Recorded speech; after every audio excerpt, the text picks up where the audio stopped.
দিনভর কাজের পর কিছু ফ্যান্সি খাবার না, এক প্লেট গরম ভাত আর এই ভর্তাটাই আজ অনেক। আজ খুব বেশি কিছু বানানোর ইচ্ছা ছিল না। শহরের বাসা, সারাদিনের কাজ, মাথার ভেতর হাজারটা চিন্তা। এমন সময় যেসব রান্না করি সেগুলো পরিকল্পনা করে না, যা থাকে তাই দিয়েই। আজ বানাচ্ছি টমেটো আলুর মিক্সড ভর্তা। এই ভর্তা গ্রাম্য কোনো গল্প না। এইটা বানানো হয় রান্নাঘরের ছোট চুলায়, একটা ফ্রাই প্যান, একটু সরিষার তেল আর বেশি কথা না বলে। এই ভর্তাটা বানানোর জন্য উপকরণ হিসেবে নিয়ে নিয়েছি সেদ্ধ আলু, তেলে ভাজা টমেটো, সরিষার তেলে ভাজা কাঁচামরিচ, পেঁয়াজ, লবণ, ম্যাজিক মশলা আর ধনিয়া পাতা। এগুলোই সব, আলাদা কিছু না। গোটা কয়েক আলু আগে সিদ্ধ করে নিয়েছিলাম। টমেটোগুলো আজ ফ্রিজ থেকে বের করে নিলাম। পেঁয়াজ খুব বেশি দিব না, কারণ এই ভর্তায় পেঁয়াজ সামনে আসবে না। সব কিছু মিলেমিশে যাবে। সরিষার তেলটা একটু গরম করলাম, খুব বেশি না, যেন পোড়া গন্ধ না আসে। প্রথমে প্যানে পেঁয়াজ আর কাঁচামরিচগুলো দিয়ে দিলাম। এগুলো হালকা করে ভেজে নিয়েছি। একেবারে ব্রাউন কালার করা যাবে না, শুধুমাত্র নরম হওয়া পর্যন্তই ভেজে নিব। এই সময় যে গন্ধটা আসে, এটা শহরের রান্নাঘরের চেনা গন্ধ। এগুলো একটা প্লেটে উঠিয়ে রেখে আবার প্যানে কিছুটা সরিষার তেল দিয়ে দিলাম। এবার দিয়ে দিলাম কেটে রাখা টমেটোগুলো। খুব বেশি দিব না, পরিমাণ মতো দিয়ে দিব। টমেটোগুলো ভাজার সময় ঢাকনা দিয়ে যাবে না, নিজের রসে একটু বসতে দিলাম। টমেটোগুলো ভাজা হয়ে গেলে তুলে নিলাম প্লেটে। এরপর লবণ দিলাম মেপে, তারপর সামান্য ম্যাজিক মশলা দিলাম। খুব বেশি দেওয়া যাবে না।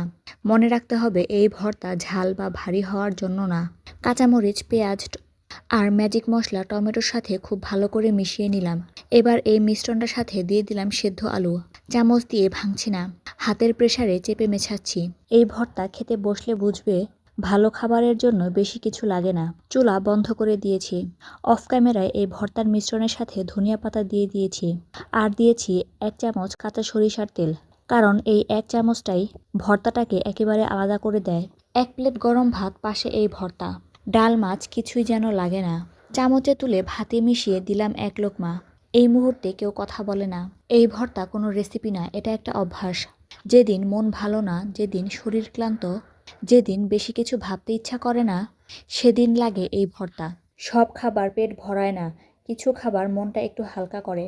আজকে আর কিছু জাঁকজমক লাগেনি, এই 1 প্লেট ভাতই যথেষ্ট। এই ভর্তাটা খাওয়ার সময় কেউ ছবি তোলে না, রিল বানানোর কথাও মাথায় আসে না। চুপচাপ খাওয়া হয়। শহরের বাসায় অনেক সময় এমনই হয়, সব ঠিকঠাক আছে তবু মনটা ভারী। এই ধরনের খাবার মন ভালো করার প্রতিশ্রুতি দেয় না, শুধু চাপটা একটু কমায়। টমেটোর যে স্বাদটা, ওটা মুখে ঢুকলে একটু থামতে শেখায়। এই ভর্তা খেলে হঠাৎ করে খুশি হয়ে যাওয়ার কিছু নেই, কিন্তু অস্বস্তিটা নরম হয়ে আসে। আজকের খাবারটা কাউকে ইমপ্রেস করার জন্য না, একেবারে নিজের জন্য। সব দিন আলাদা না, কিছুদিন শুধু টিকে থাকাই যথেষ্ট। এই স্বাদটা শহরের, কারণ এখানে সময় কম, কথা কম, কিন্তু ক্লান্তি বেশি। এই ভর্তা টেবিলে বসে খাওয়া হয়, মেঝেতে না। এটার সাথে স্মৃতি জুড়ে দিতে হয় না। আজকের দিনটাই যথেষ্ট। একটু নরম, একটু টক, একটু গরম, এই তিনটাই এই মুহূর্তের জন্য ঠিকঠাক। সব খাবার মনে থাকে না, কিছু খাবার শুধু ভারটা নামিয়ে রাখে।